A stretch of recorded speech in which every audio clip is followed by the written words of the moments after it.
फेरोज खान से डिमांड करती हैं पैसे। अगर पैसे नहीं दोगे मैं तुम्हारे ऊपर डोमेस्टिक वायलेंस का और क्रिमिनल का केस का करूंगी। इस तरह कैसे हो सकता है? हस्बैंड वाइफ इस तरह लीगल नोटिस भेजे और धमकियां दे क्रिमिनल केस की, डोमेस्टिक वायलेंस की। जैसे इन्होंने कहा जना में आंख सूजी हुई है, जना के लेटर में क्लियर तौर पे लिखा है फेस का एक्सरे करवाओ, वो एक्सरे नहीं करवाया। इन्होंने मोबाइल से सारे एक्सरे लिए। अस्सलाम वालेकुम। आज 5 नवंबर है। मैंने पहले भी कहा था 29 अक्टूबर सच लेके आएंगे सबके सामने। जो डाइवोर्स हुई थी, क्यों हुई थी, सबको बताना चाहते हैं। 15 अगस्त को मैडम अपने घर जाती है, 21 अगस्त को लीगल नोटिस भेजती हैं और फेरोज खान से डिमांड करती हैं पैसे। अगर पैसे नहीं दोगे मैं तुम्हारे ऊपर डोमेस्टिक वायलेंस का और क्रिमिनल का केस का करूँगी। That was the legal notice. हमने पूरी कैरियर में ऐसा कोई लीगल नोटिस नहीं देखा जो वाइफ हस्बैंड से क्लेम करे पैसे दो नहीं तो तुम्हारे खिलाफ डोमेस्टिक वायलेंस और क्रिमिनल केस करूँगी। क्यों? अगर दैट वाज अ ट्रेप, पैसे बेशक कम थे, दैट वाज अ ट्रेप। अगर पहले मान जाते हैं तो इसका मतलब एडमिट किया आता था तो डोमेस्टिक वायलेंस किया है।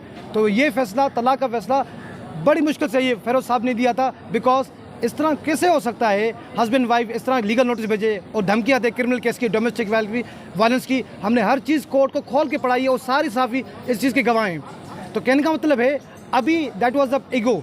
अगर हम पहला लीगल नोटिस मान लेते हैं इनकी बात तो इसका मतलब है हम we have offended, we have domestic violence किया हुआ है।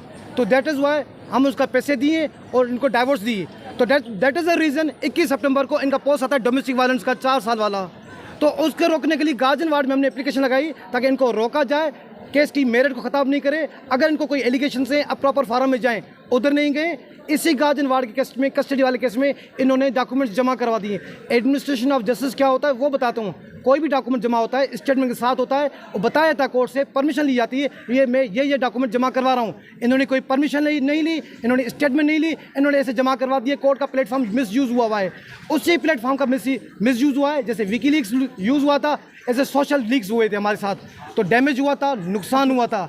That was the whole reason of the claiming the illegal, threatening किया गया था, ब्लैकमेल किया गया था। तो that is the reason of the divorce. ये चीज़ आप कोर्ट में बता दी है। हमारा डिफेम हुआ है तो जाहिर सी बात है अब कैसे हम मेंटेनेंस इतना एज पर द रिमांड, क्योंकि ये इलीगल डिमांड बार बार रिवाइज होती जा रही थी।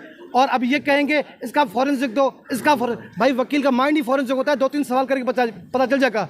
जैसे इन्होंने कहा जना में आंख सूजी हुई है, जना के लेटर में क्लियर तौर पे लिखा है फेस का एक्सरे करवाओ, वो एक्सरे नहीं करवाया। इन्होंने मोबाइल से सारे एक्सरे लिए। कैसे करेंगे फॉरेंसिक तस्वीरों? क्या आप एक्सरे करवाया है तो जमा करवाओ ना एक्सरे ऑफ द फेस। 2-3 सवाल करेंगे, सच पता चलेगा। और हमने ये कहा था सच कोर्ट को सबको बताएंगे। इसी वजह से हम मीडिया को रिक्वेस्ट करते हैं, सोशल मीडिया को रिक्वेस्ट करते हैं, एक्ट्रेस को रिक्वेस्ट करते हैं, बिफोर जजमेंट आप अपना जजमेंट नहीं दो। किसी का कैरियर ख़राब हो रहा है, किसी का ज़िंदगी ख़राब हो रहा है आपकी वजह से, आपके एक रिएक्शन की वजह से। You have to see the other side of story. मेरे ख्याल में ये लोग स्लोगन होना चाहिए, हैशटैग होना चाहिए, you have to see other side story in the future. हम इस केस की बात नहीं करें, इन द फ्यूचर। लोगों का रोज़गार है, लोगों को मेहनत की हुई है, अब पानी फेर देते हो किसी झूठे इल्ज़ाम में। तो ये रिक्वेस्ट है हमारी सबसे। ये बता दें कि वो आज आप यही बता रहे थे कि नुकसान हुआ है सोशल मीडिया पे इस कैंपेन का, तो प्रोफेशनली कितना नुकसान हुआ है ये भी बता दें। और दूसरा ये कि क्या काम मिलना बिल्कुल बंद हो गया है फिरोज खान को या थोड़ा बहुत? अब नुकसान कितना हुआ है वो मुसद्दिक मलिक से ट्वीट से पता चलता है कितना नुकसान हुआ है। Everybody is thinking under review. भाई हम दुआ करते हैं ये इत्तेफाक किसी के साथ ना हो एलिगेशन का। जब आप सिविल और क्रिमिनल चार्ज लगेगा तो हम पूछेंगे, फेयर ट्रायल ड्यू प्रोसेस तो मांग रहे हैं। मैडम को अभी भी एलिगेशन हैं, हमारे पास सबूत बहुत हैं, हम दिखाएंगे। भाई सबूत क्यों? केस स्टार्ट करो ना, इन्वेस्टिगेशन स्टार्ट करो, डोमेस्टिक वायलेंस का FIR करवाओ ना। अब धमकियाँ क्यों दे रहे हैं? पहले लीगल नोटिस में धमकियाँ दी, फिर इनका भाई आकर देते कैमरा भी धमकियाँ दी। हमारे पास बहुत सबूत हैं, सबूत सारे सच्चे हैं। भाई फॉरेंस वकील का माइंड ही फॉरेंसिक होता है, 2 मिनट में पता चलेगा सबूत कैसे सच्चे हैं। अच्छा ये बताएं कि आप डिफेमेशन का केस करने जा रहे हैं इस मामला पर, क्योंकि कह रहे हैं कि नुकसान हुआ है हमारा और जगह का ही भी है, तो क्या कहेंगे? देखें मसला पहले ट्वीट से हमने कहा था we expect respect and support and respect. After all she is the mother of the minors. अब उनका गलती का तो नहीं करेंगे उसको penalise. After all she is the mother. बच्चों की वजह से we will still extend the respect, still extend support. हमारा नुकसान हो गया, हमें ऊपर वाले पे भरोसा है, आप लोगों के दोस्तों पे भरोसा है, इंशाल्लाह ये रिकवरी हो जाएगी।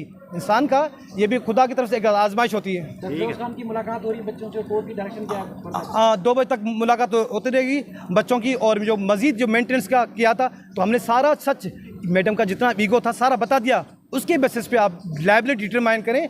20,000 लायबिलिटी और प्लस एजुकेशन एंड मेडिकल जितना भी इनवाइस देंगे अनलिमिटेड करेंगे, अनलिमिटेड। मगर पॉकेट मनी 20 साल इज़ अ रीजनेबल, क्योंकि ये कंटेंजेंट लाइबिलिटी है, एक दफ़ा इस्टेब्लिश हो गया तो करेंगे। अब मीडिया का क्या रिएक्शन आएगा, डायरेक्टर्स का क्या रिएक्शन आएगा, मुसद्दक मलिक साहब का क्या रिएक्शन आएगा, तो we have to request, you have to see the other side of story. And मैं तो कहूँगा अब इसमें आसिम साहब एक गाना बनाएंगे, we have to see the other side story. नहीं, आपको कहा गया है कि करंट जो मंथली इनकम है फिरोज खान की वो भी जमा कराएं, तो वो आप कब तक? वो उन्होंने कहा था डिटेल्स जमा करवा लें, हम एक डिटेल्स जमा करवा देंगे कि कौन कौन से हमारे प्रोजेक्ट अंडर रिव्यू हैं, कौन कौन से चल रहे हैं, बिकॉज वी पेनलाइज्ड। हम इसका दावा नहीं करेंगे मैडम के खिलाफ। और सोशल मीडिया पे एक चीज़ चल रही थी, FIR हो गई, डिफेमेशन हो गया मैडम के खिलाफ। हमें कोई डिफेमेशन नहीं किया, हमें गार्जियन वार्ड में एप्लीकेशन दी थी। मकसद था हम डे 1 से इसके खिलाफ थे, सोशल मीडिया में बात नहीं जाए। हम डे 1 से कह थे मैडम को एलिगेशन से कोर्ट में जाए, प्रूव करे, मगर इस कोर्ट का प्लेटफॉर्म यूज़ करके, प्रूफ के हिसाब से यूज़ करके लोगों ने समझा अभी सबूत जमा हुए सज़ा मिलेगी। अभी ट्रायल स्टार्ट ही नहीं हुआ, इन्वेस्टिगेशन स्टार्ट हुई नहीं, प्लेटफॉर्म यूज़ किया जाए, तभी तो कहते हैं लॉ अवेयर है। लॉ अबाइडिंग कोई नहीं है, लॉ अबाइडिंग है आप लोग, लॉ अवेयर नहीं है। कानून का पता होना चाहिए। क्या बोल रहे हो मैं कैमरा के साथ?